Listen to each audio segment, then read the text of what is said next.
think we're going to go ahead and get started. Welcome to you all. Thank you for coming to another installment of Rare Music in this special location and special hour. We're very glad you're here. My name is Aaron Wellborn. I'm the Director of Communications for the Libraries. Before we get started, I just wanted to say a quick thank you to the people who make Rare Music possible. This series is a collaboration between the Duke University Musical Instrument Collection and the libraries. And we get support from the Vice Provost for the Arts, the Carabina Endowment, the Friends of Dumic, high-strung violins and guitars, Ruggiero Piano, and Vocor Incorporated. So thank you to all of our sponsors. If you enjoy this series, we hope you let them know how much you appreciate it. Before we get started, just as a reminder, if you have a phone or electronic device that makes noise, now would be a good time to go ahead and turn that off. And now I'm going to hand things over to Brenda Scott, who's going to introduce our guest. Hi, I'm Brenda Scott. I'm the curator of the Duke University Musical Instrument Collections, most of which is behind here. After the performance, we will be open until 2 o'clock, but just let us get reset. There are refreshments for immediately after as well. And I want to say that our next performance is not in November as usual, but we have the first Friday in December, a wonderful program by Professor Dewey Lawson, who's here today. So I'm very excited about that. So please do come to that. And that will be again at our regularly scheduled time of Friday, 4 o'clock, over in the Rare Book Room. And at this time, I'm very excited to introduce our visiting artist and scholar, Vijayalakshmy Subramaniam, and she is fantastic. We're very happy to have her here for our entire semester, teaching at Duke and performing and sharing her great art with our students and our faculty. And I know you don't want to hear me speak, so I'm going to turn it over to her right now. Thank you so much for coming and doing this performance and lecture.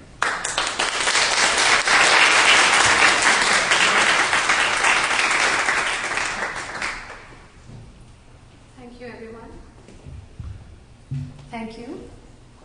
And Brenda, you did get my name absolutely right. It's been a bit of a challenge to people. My name is Vijayalakshmy Subramaniam, but I go by Vijay, which I think is much easier to work. Well, I'm really happy to be here in a school like Duke, which is known for its multicultural profile.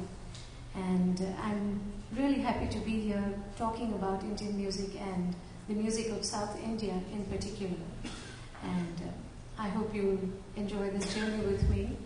And I think maybe the last 15 minutes I'd just like to have for interaction, question answer, which we would like to ask.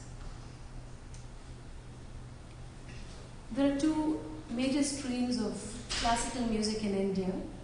Carnatic music is the music of the South, where I come from, and Hindustani is the music that's practiced in northern India.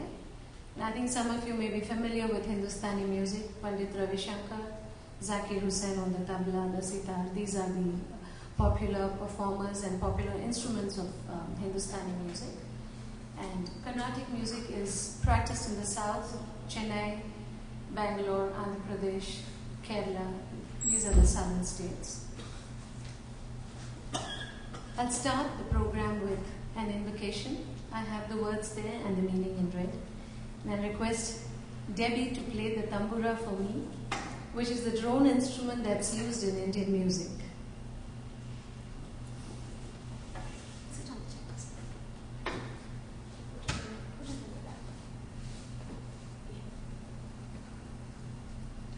Debbie's from Jamaica and she's part of my class, Music 135.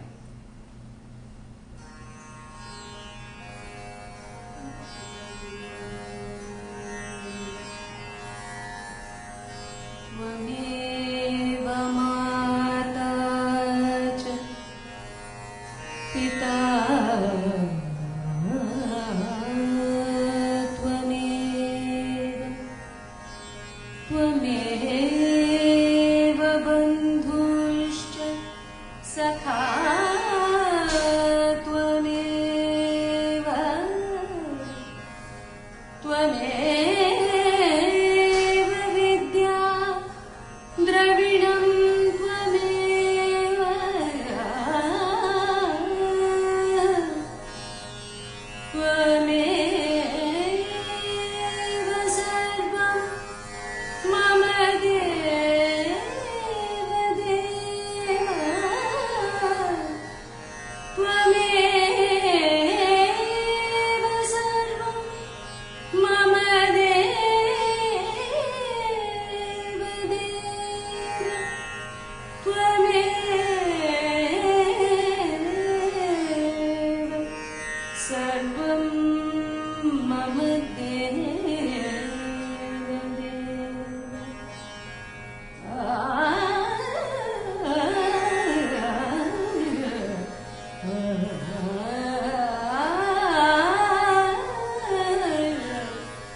त्वमेव सर्वं मम देव मम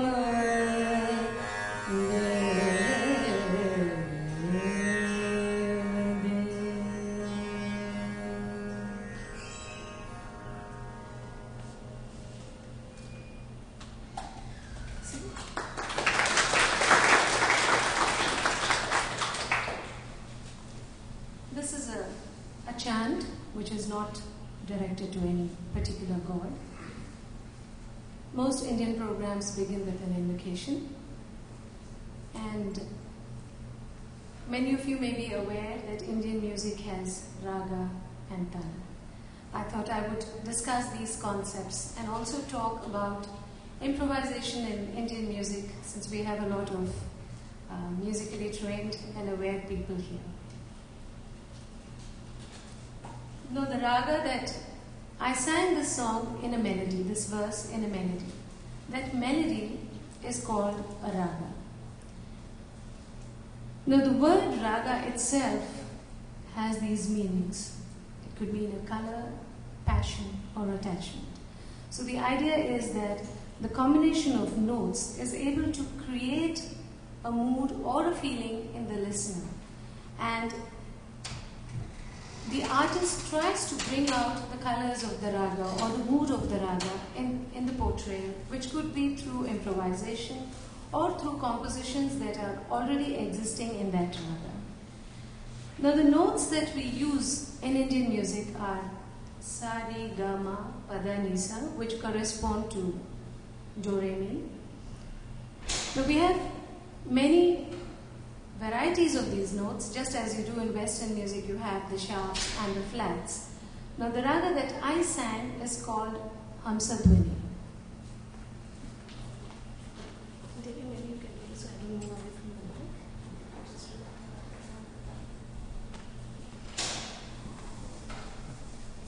So, the notes of the raga that I sang were sa, re, ga, pa, ni, sa, sa, ni, pa, ga, re, sa. The values of these notes are the same as in the major scale. But what differentiates a raga is that we don't sing the absolute frequencies in most ragas. Most of the notes operate in and around the frequency of the note. For instance, sa, re, ga, pa is how you would approach it in Western music. But when I sing it in Carnatic, sa, re, ga, pa, ni, sa. So we have these inflections on certain notes. Sa, ni, pa, ga, pa, ni. Pa, ni, ga, ni, pa. Ga, pa, ni, sa, ni, pa, ga. Ga, pa, ni, pa, ga, re. Ne, ga, re. Ni, re, ni, pa, ni, sa. Now, this raga has only 5 notes. Now, the major scale itself is a well-known major raga in Carnatic music. Sa, re, ga, ma, pa, da, ni, sa, which is how I would sing the raga. If you were to sing the scale, sa, re, ga, ma, pa, da, ni, sa, sa, re, ga, ma, pa, da, ni, sa. So we have little ornamentation to the notes. These have been there in theory and in practice for many centuries, and we learn it. We learn the raga with the ornamentations, with the inflections to the notes when we learn it. Now, when we look at a raga, it has a defined order of progression. It's not a random singing of notes. The notes have a relationship to each other within the octave. You see, you start between sa and sa, you have the 7 notes. So what are the notes that constitute a particular raga, and what is the sequence that they occur in? in this raga, which has 5 notes, sa, re, ga, pa, ni, sa, sa, ni, pa, ga, re, sa. This would be a raga that is derived from a raga like this, which has all the 7 notes. So we call these ragas the parent notes, and the other ragas which have fewer notes or notes in different sequences would be their derivatives, ragas which are born of these parent ragas. We have different kinds of ragas, like we have the major scale. We have many scales like that which take all the 7 notes. Then we have a raga like what I sang now, where a few notes may be missing. And we also have ragas where there's a non-linear progression. Sa, ga, re, ma. So you have sa, re, ga, ma, but they don't occur in the same sequence. Sa, ga, re, ma, pa, ni, sa, sa, ni, pa, ma, ga, re, sa. Sa, ga, re, ma, pa, ni, pa, ma.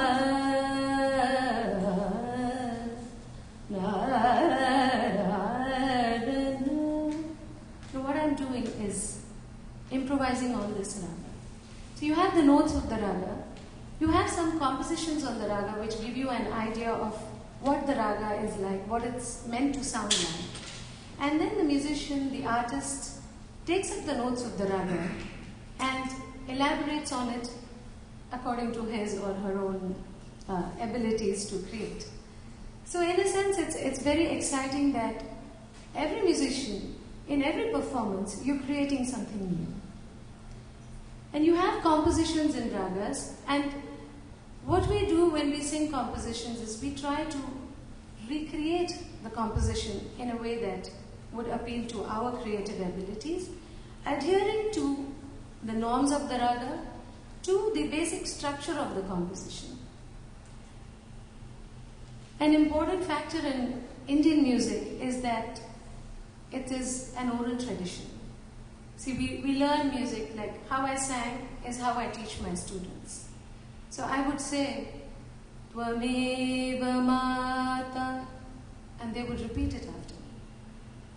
So even when we are doing improvisation, the students sit with the teacher, they listen to performances, they listen when the teacher is teaching other students, and they also repeat what they're being taught. Now this is totally different from the way Western music is taught. I had the pleasure of sitting in a few classes in a class with Penny and with Wayne, I think he's not here today, and I find that the music here is written. So the students, when they come to class, they have an idea of what the song is meant to sound like, and they've listened to it, and when they sing it, the teachers fine-tune their exposition of that song, the way they sing it, the way they render it, and the language, the corrections if it's in German or Italian or some other foreign language. But in Indian music, it's totally different because of, I think, the so many inflections that we have to the notes. It's not been possible to document the music. So very often we would have the lyrics of the song and you would have a very skeletal notation. So it would probably go as ga pa ni pa, ga pa ni pa ni. Now how do we notate this? So there have been attempts. I mean, you have little waves and some dashes and curves and little snakes walking across. So, but I think now with so much of multimedia and the possibility of audio and video recordings, perhaps we've bypassed the need to find a superior way of notating the music for future. Now, another important aspect of Carnatic music is that of Shruti, or the pitch.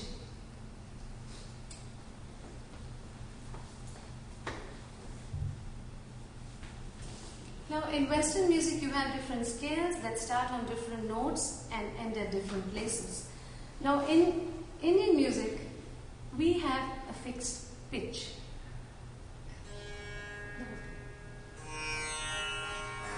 So what we do is, now I sing the ragas across different octaves, but a raga is defined within the octave, right? It's between sa and sa, what are the notes?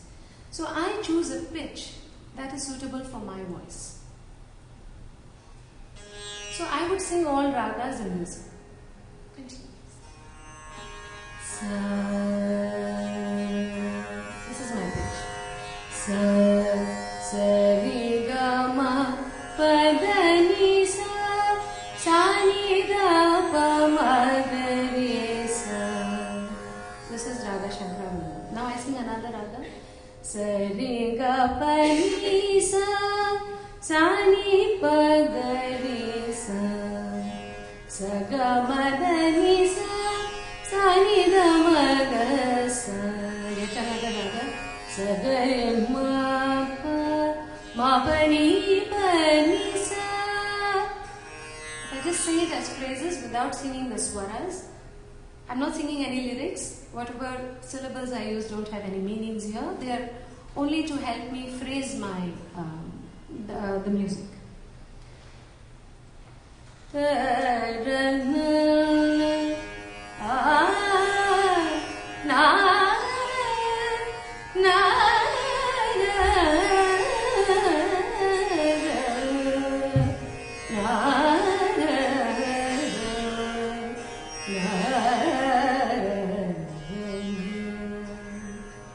So, are you getting my point?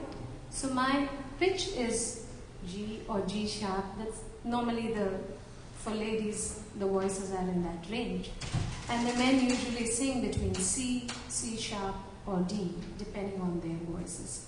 So the ragas are sung within this. So that is what we mean by Shruti. So when I say I'm singing, my accompanist will ask me, what is your Shruti?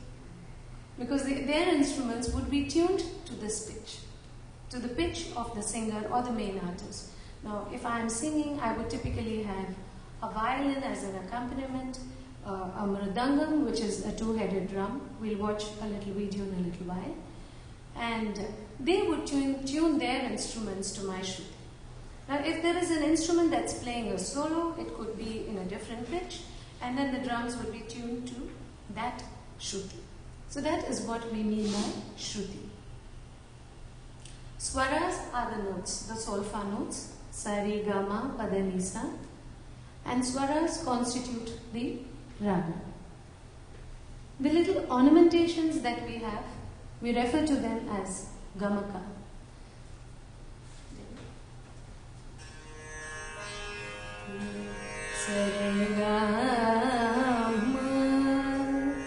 Some ragas take heavy ornamentation. Now if you see the ga in this raga,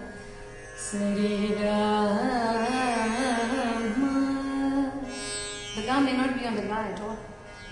It's a notionally on ga, but that's the way it is sung, and that's the beauty of this raga. Sare ga ma padani sa sa ni da pa ma ga re sa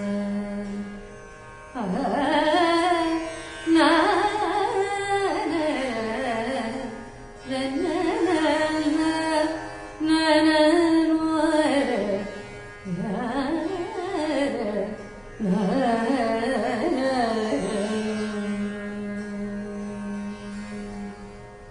So these kind of movements are called gamakas. Now we have a very intricate rhythmic structure where we have talas in different beats. The normal you have the 1, 2, 3, 4. Then we have the 1, 2, 3. We have 1, 2, 1, 2, 3, which is 5. And we have 1, 2, 3, 1, 2, 3, 4, 7. So, and the improvisations in compositions are done keeping the melody in mind and keeping the tala in mind. And you have to sound aesthetic, you have to smile, you have to enjoy what you're doing so you can understand the challenge that is for the musicians. And an interesting aspect of the performance of Carnatic music is that it's largely unrehearsed. We don't have strictly different compositions for the instruments, and most of the instrumentalists also learn the same compositions, the same ragas and rhythmic structures that vocalists do. And the training helps, it's a very fluid kind of training and music and playing, that when I sit down to perform, I have a person on the violin and then I have a person on the mridangam who may not have heard the piece at all, who may not even know the raga, but the training completely helps them to fall in line with me and also improvise with me. So that is really a fascinating part of Carnatic music. And I had a very difficult time explaining this to the visa officer at the US consulate in Chennai. So this person said, "So, how long have you guys been together, this band?" So, I said, "Sorry, you're not a band." He said, "Oh, but you're going on a concert tour." I said, "Yes." "Then how will you perform?" So I said, "Well, that's how it is. This is how the music is." And promptly our visas got rejected. So that's just to tell you that systems are so different that it's not easy for people to understand what happens in other cultures, which is why I called my presentation today "A Bridge Across." You see that the notes are not very different. They're slightly different in the way you sing them and the way you approach them. But the essence of music is all the same, and the spirit of music is the same.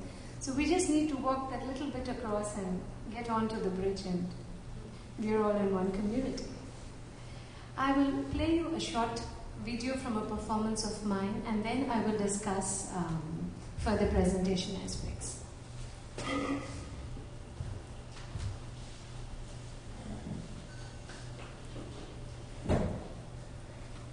This is also to give you an idea of what a concert looks like.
what we saw was the swara prasthara. Now the raga alapana is extemporizing on the raga. There is no tala to this. Tala is the rhythmic cycle that we keep. It could be a basic rhythm of 3 or 5, 7, 4, whatever, but the cycle of 4 or 8, that is called the tala. And because it's very intricate, you might have seen we keep beats like this when we're sitting there. So raga alapana is not set to any tala, and it's a free, completely giving a free rein to your imagination in that. And depending on the size of the composition, it could be a very elaborate alapana or it could be a concise alapana. And by and large, a musician's caliber is judged by his or her ability in doing the raga alapana. Because it's like you have a can of paint, and it's like how you're going to paint it. Paint the structure, how beautiful it's going to look, how smooth, how fluid. So that is a raga alapana.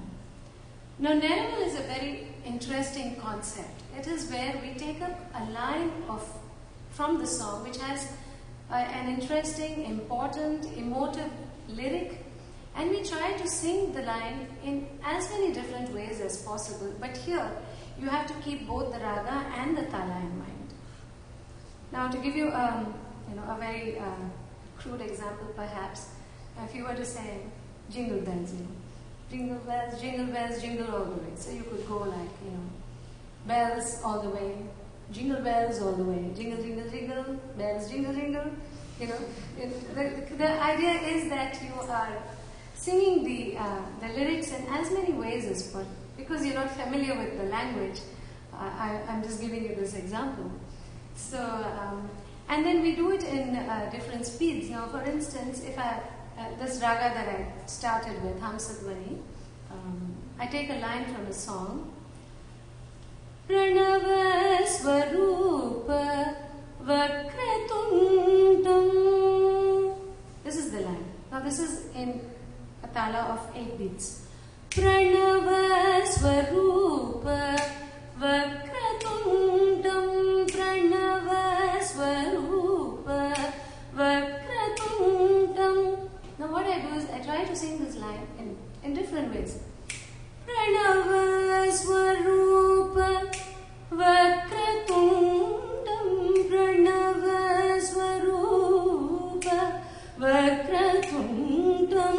Pranava Swarupa Vakratundam. To be the turn of my violinist then. Vakratundam. Pranava Swarupa Vakratundam. Pranava Swarupa Vakratundam. Pranava Swarupa Vakratundam. Are you able to see the varieties? And then we also kind of build up some tempo. Pranava Swarupa Vakratundam. Pranava Swarupa Vakratundam. Pranava Swarupa Vakratundam. Pranava Swarupa Vakratundam. Pranava Swarupa Vakratundam. So here I have to keep the rhythm in mind, the raga in mind, and I also have to see that I don't butcher up the words. I can't say jing when I have to say jingle. So because these lyrics also sometimes have very profound meaning, sometimes they're very emotive, and it could be a line full of feeling. So that is Neramal.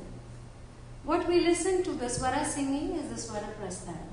Now in this line, if I were to improvise with swaras, Pranava Swarupa Gare Kapani Pranava Sani Pagare Sari Kapani Pranava.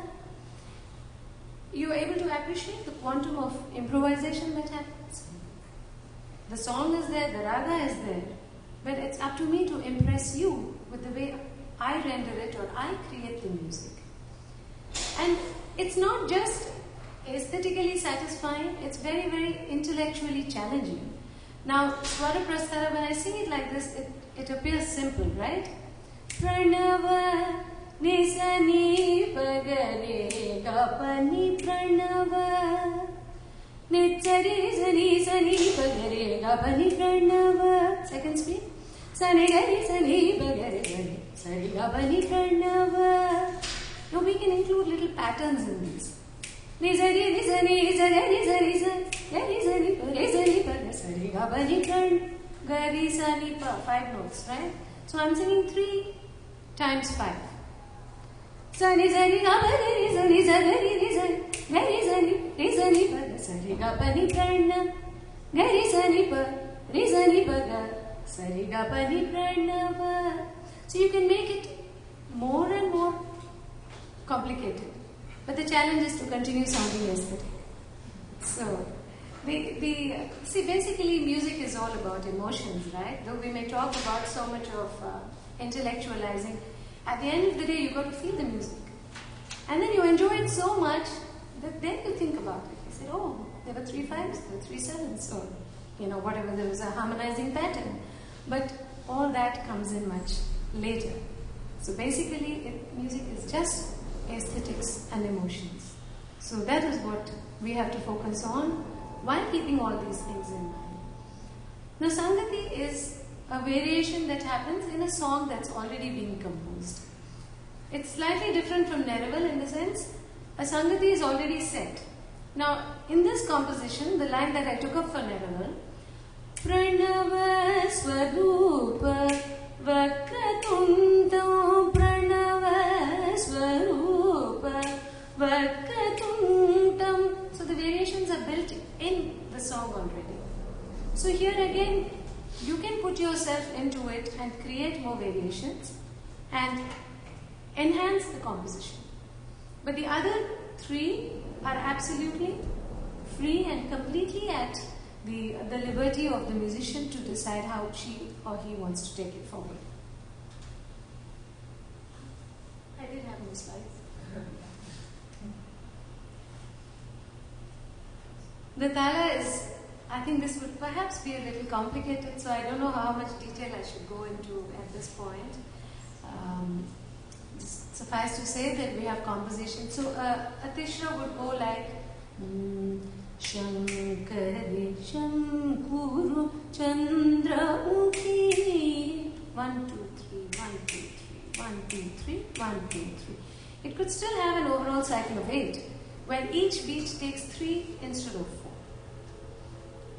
A 5 would be like Paridana Michite 1 2 1 2 3 Paridana Michite Pa Nintu Bemo Paridana. A 7 is typically 1 2 3 1 2 3 4 1 2 3 1 2 3 4. When you have time, please do come to my music class and you can see all the students beautifully keeping tala and giving the rhythm to complicated rhythms like 5s and 7s. And these are the different compositional forms. The most popular is the kriti, and that is what we also heard in the video. A kriti, well, it just means something that's composed. So in terms of meaning, it's I guess it doesn't convey much. But it's a very flexible format where I could have a small kriti, I could have a big kriti. My kriti can be the main piece for the concert, which could, along with all the improvisations, go on for more than an hour. And I could render a kriti in just 3 or 4 minutes, depending on the structure of the song. The Geetam, the Swarajiti are beginner exercises. The others are all formats that you would listen to in concerts. A Varnam is usually the beginning piece of a concert.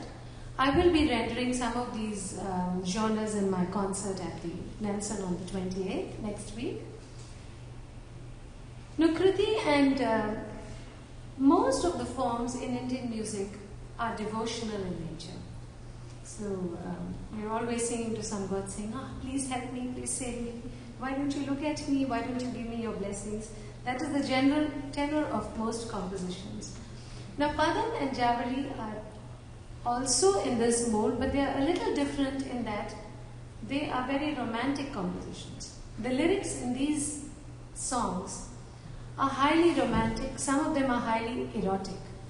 So they have been very popular in the dance repertoire and reasonably so in music concerts. A Tilana is a very fast, rhythmic piece, which is also very popular in dance as also in music.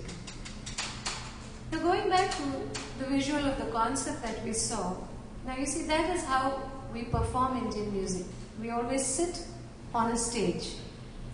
And if you saw the violin, which is a Western instrument that has been adapted to Indian music, the kind of improvisation, the kind of oscillations that we have to play is very difficult for a person to stand and balance the violin like this and play.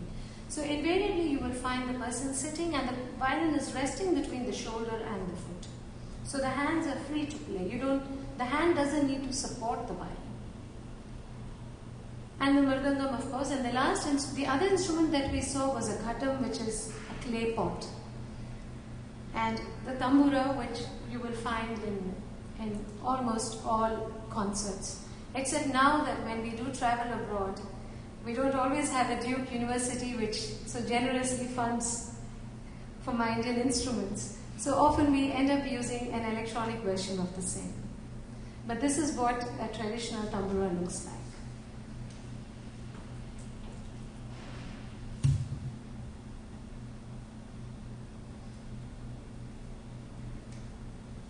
I'd just like to speak a little bit about the composers in Carnatic music. It's a very traditional system of music, which is like I always say, it's a bit of a paradox that you have a system that is so ancient that we have treatises dating to 2nd century BC. And a treatise at that period would suggest that the art had already evolved to a form where somebody was able to write a book about it, right? So it's such an ancient system, but it's as dynamic and aesthetically, intellectually challenging and satisfying even today. But a very defining period in Carnatic music was during the 18th and 19th centuries, where we had the Trinity of Carnatic music. So composers are always referred to as pre-Trinity or post-Trinity. And this is an amazing event in history. It's miraculous, and I find that in Western music also you find that, Beethoven and Mozart and these people were born around the same period. So here we have 3 composers who were born, mind you, in the same village within a few streets of each other, within a few years of each other, and all 3 of them have distinct styles. And it's hard to imagine that they would not have heard each other or influenced each other, but we don't find that happening. And most of the concerts, the mainstay of the kritis is the compositions by the Trinity. This is the oldest of the Trinity. He's Shyama Shastri, and I feel very proud because he's exactly 200 years older than me.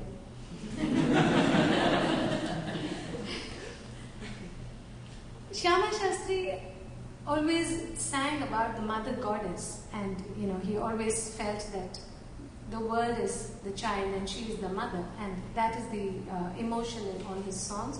So as you can imagine, they are highly emotional outpourings.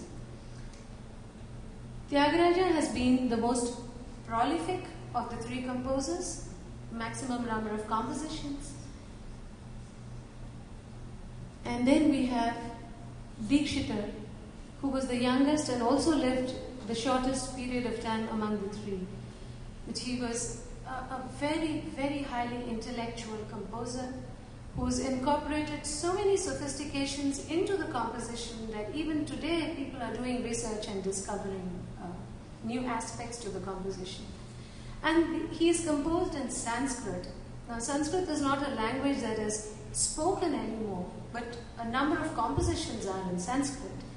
And it's very fluid, the Sanskrit. It doesn't feel, it's like somewhat like Latin, where it's an archaic language that's not spoken anymore, but it's so full of possibilities in terms of expression.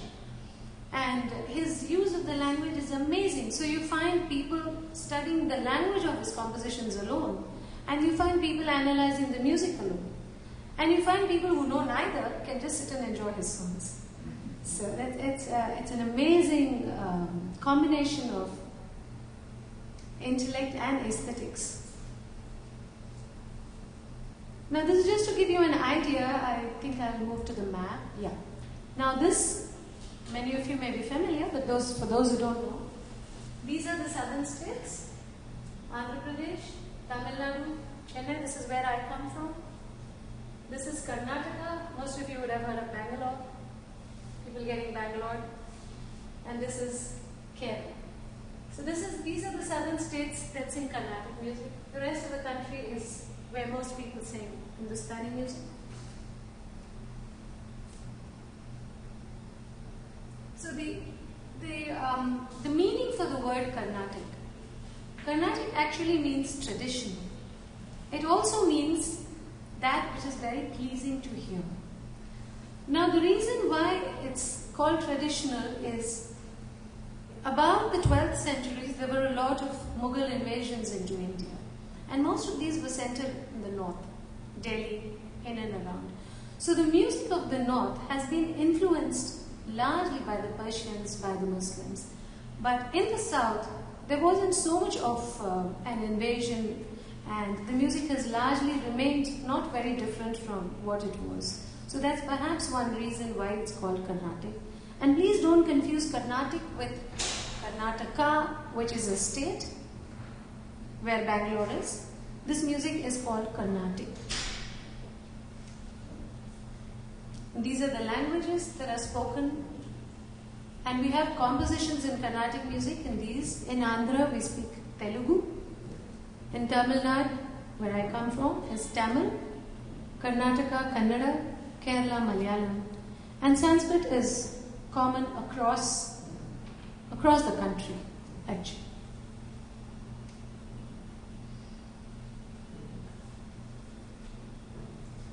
Most of the music in the south is sung by the Hindus. There are other people who sing it too. There are many instruments. The instruments are also played by people across religions. And in the north you have a lot of Muslims singing or playing Hindustani music.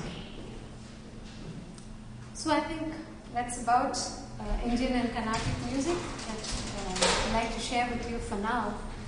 And I'd be happy to answer any questions.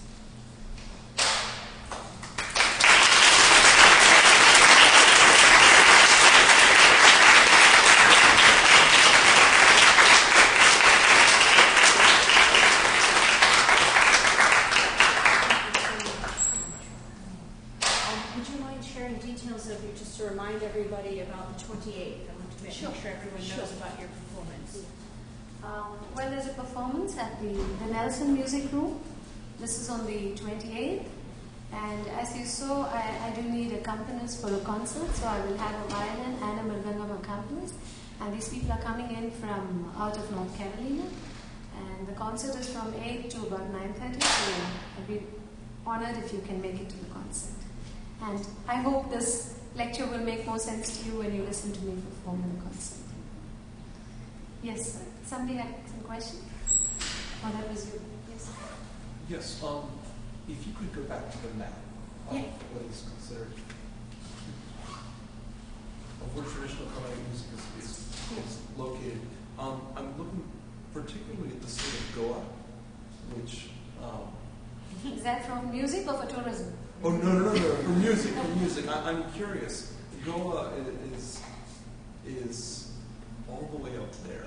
I had been under the presumption that being at least halfway, it had at least some exposure to both traditions. It's kind of halfway if you consider where Kashmir is. Yes. And where Trivandrum is. So Okay. It's kind of halfway. I understand. But Goa has had a lot of Portuguese influence. So there's a lot of fusion music and the Western music influences that you will see from music that happens in Google. That was my follow-up question as well, so thank you.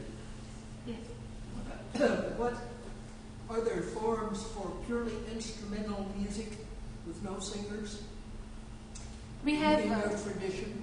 yes, we have many instruments. The violin is also a solo instrument, but the traditional Indian instruments are we have a nagaswaram, which is a long, like a pipe, and it's they blow and play into that. It's somewhat like a trumpet.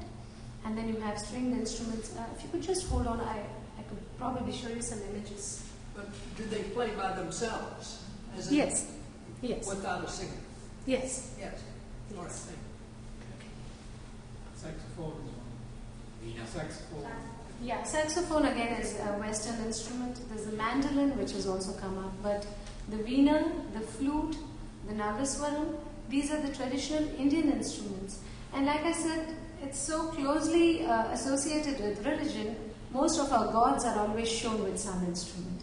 So you will see Krishna playing the flute, you will see Saraswati with the veena, but we don't see any god with a violin. So we know that's not a traditional Indian instrument. Yes. Speak a little bit about the relationship of music to Indian dance. Particularly, I wonder how that works with improvisation. Do the dancers follow the music, or do the musicians follow the dancing? Sure, that's an interesting question. Well, the music is kind of the same. We do have similar compositions, like you have a varna. But while in a music concert, a varnam is an opening piece, in a dance recital, the varnam would be the main piece. And like I said, the padams and janjanis. Now see, I think we musicians are a little lucky because I can improvise and sing for as long as I want. But when I'm interacting with a dancer, there has to be a relationship, right? Because I can't keep singing and she might run out of ideas. So there's a kind of a give and take there. But this same kind of thing happens where usually dancer takes up a line of the lyric and narrates, there are so many little tales, folk tales or stories associated with different gods. So given what is relevant to the piece that's being performed, the singer could go on singing the same line, but the dancer would be emoting or showing different scenes from various stories. So, but there has to be an understanding as to, some indication, okay, after this point you move on to the next line. So, that's what happens. Could you say something about the education of music, both at the very early ages where people are taught or how they're taught? You mentioned oral, and then also, other than through public recognition because they're so good, where are there certain music schools or so where if you have been to part of that school space? Yes. Training in music in many families is almost like routine. Like, for instance, in my family, I have uncles and aunts who are very good musicians, but they've never been performers. I mean, they just enjoy, they're informed listeners. So when I was 5, I started having my music lessons. So this is not uncommon in India. And that's true of the Indian families living in America too. I see that we start early. And of course, sometimes there are protests from the children, which are suitably overruled. And say, no, it's okay, you can play football, but you also play the violin because I asked you to. So that does happen, but I think that's important in a sense because at that age, children are, their priorities are very different. So I think a little bit of nudging or tweaking here or there is not improper. My own children, my daughter is very musical. She was there in the video, sitting behind me. But my son who learned to play the violin, his violin just sleeps now, and he says, I'd rather play football. But when I'm singing or when I play some music, I find him humming along, which shows that he's imbibed the music. And I think that is a very important thing. There are schools for music. Some schools also have music as part of the curriculum, but it's only recently that the government is doing more on that front. So most people like me would learn from private tutors. And somehow you always feel that the quality of music education in school, because there's a common bow, So depending on how serious you are about the music, you may or may not be happy with that. But there are many music colleges where you've learned some amount of music and then you go, and they have good faculty, and there's a lot of theory also that is taught, and they bring out good performers, and that happens. Again, it's largely through public recognition. We have a number of organizations in India which are called sabhas, which organize programs. And so you would have some organization like the Madras Music Academy, which is, like Madras is, or Chennai as it's called, is the mecca for Carnatic music. So, if you're recognized in Chennai, then you feel you're arrived. And that's how it usually works.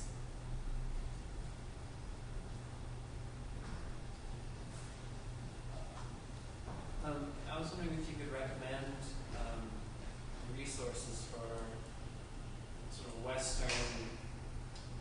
I noticed, like, when you were singing this raga, certain notes that you sing that are sort of based on ornamentation and they kind of move around a lot. I can still kind of westernize it in my brain to try to remember it. And I was wondering if you know of resources where it's kind of laid out in a Western notation style, so for a beginner to kind of familiar with those. Yes, there are some Indian music books which help with staff notation, and I think these books are available in the library. So if you just mail me or talk to me, I can give you the details of the books. Yes, Louise. So, Vijay, I'm interested in the relationship between when you improvise between raga and tana. So, I suppose I can't remember what they were called, those various sort of subdivisions, patterns that you can use. Can you, for instance, use them anywhere? Can you do any kind of rhythmic ornamentation on any pitch of the raga? Yes. These are the notes. Now what happens is, as you sing a raga and get to know it better, you'll know which are the notes that can take which have a lot of power for that raga. And then you kind of hover around that raga, around that note, so that the feel of that raga is not lost. So, like when I'm doing swaras, I think that's what you're asking. So now if I were to take Chakravarnam, which is akin to the major scale, sa re ga ma pa da ni sa ni da pa is stationary, da pa pa pa ma ga re ga ma pa pa sa ni da pa ma pa ma ga re ga ma pa sa pa ma ga ma pa ni da pa ma pa ma ga re ga ma pa pa pa da da pa ma pa da pa ma pa da pa ma da pa ma ga ma re ga. When you get to know the raga, you know where you can. And then around these, there's a lot of very challenging exercises that happen in swara singing, where we have a cycle of, say, the whole tala is for 8 beats. So we sing the swaras for the entire cycle of 8 beats. And then we sing it for half, which is 4. And then a quarter, and then an eighth. So for all this, you need to very rigorously maintain tala and make sure that you are in rhythm. I better not to attempt it than to slip up from that. Final question, thank you so much. I wonder if, and this is a feminist question, so I'm laying my cards on the table. I wonder if you could comment on gender dynamics in that you've experienced as a female singer. I'm curious, for instance, if all your students are female, or do you also get male students? And in terms of even performance opportunities, right? Historically, this has changed because the woman performer, has gained respectability in a very recent period, I would say. So I wonder if you, as a singer, has experienced some of these issues, given how highly patriarchal India is. I think I've been among the very fortunate, where I've never had to really face any kind of discrimination. I've had all doors open to me, and at a personal level also, I've been very fortunate in having parents who actively supported me, and getting married into a family which is again a very important thing in India because you marry the family, you don't just marry a man. So the family has been extremely supportive. I mean, I'm here for 4 months and my family is in India, which would not be possible for me to do this happily if I didn't have the kind of support that I did. But yes, to answer your question, there are, lot of gender issues. And to give you a historic perspective, there was this practice of Devadasis. Devadasi literally means a servant of God. And there was this practice where a young girl would be married off to the god of a particular temple. So she would not marry another man. So she was married to the temple.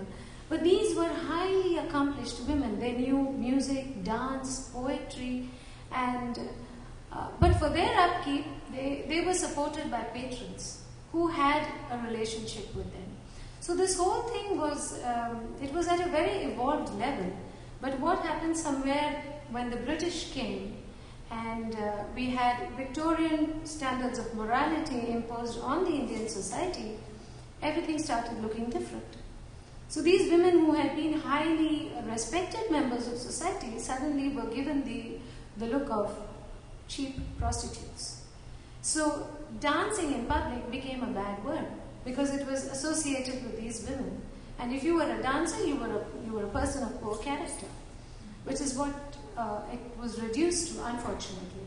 So what happened was a number of women stopped dancing.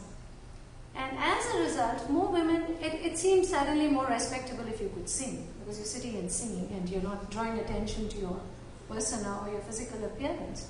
So music became more popular and there were more women singers coming up. In fact, there's a story about a very famous musician who passed away earlier this year. She was 90 years old. So she would narrate, when she was a young girl, she was about 15 and she sang somewhere. And there was a newspaper report about her, saying how well this young girl sang.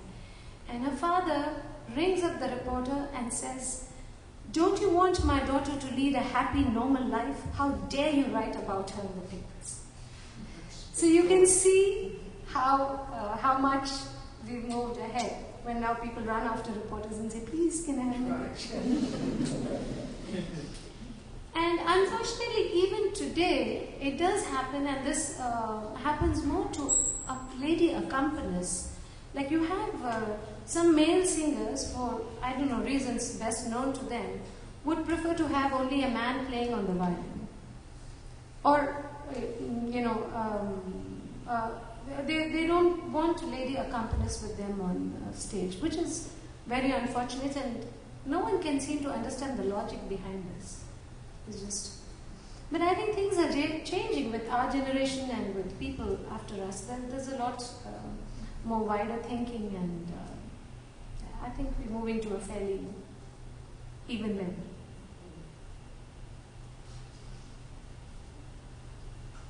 Well, I'd just like to add a personal note here. I'm so happy to be here at Duke and to be able to share my music with, I have a very multicultural class, and initially I was a bit like, what am I going to do? But it's been wonderful, and my students have been so responsive, and I know it's a very strange and new subject to them, and perhaps I push them quite a bit. But I must specifically thank Louise for making this possible for me to be here, and of course Jane and all the other people on the staff here for being willing to look at another genre of music which has so much to offer to the world. And I hope through my lecture I've been able to interest you a little bit into perhaps listening to more of this music. I often get a feedback saying, but I can't understand the lyrics. So I would just say, don't worry about the language. What about, when you listen to music on the violin or on the mandolin, there are no lyrics, right? You're enjoying the music. So just close your eyes, listen to the music with your heart, and then think about it. And thanks, of course, to Brenda too, and thank you all for being here.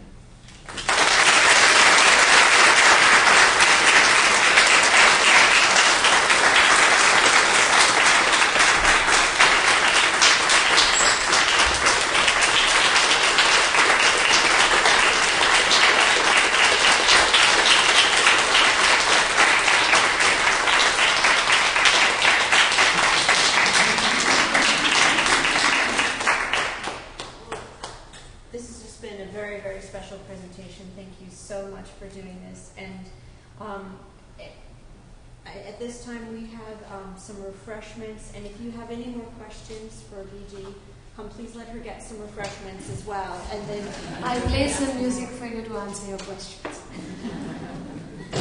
Just one little thing that I forgot to mention is that you don't have to be religious to enjoy Carnatic music. It might again seem a paradox, but I do have some friends who are performers who are absolute atheists. They may sing about, the lyrics may be about Rama or Krishna, about some god, but to us in India, music itself is divine and is like penance. So you don't really have to worry about the lyrics or the sahitya. It's just the music that's supreme.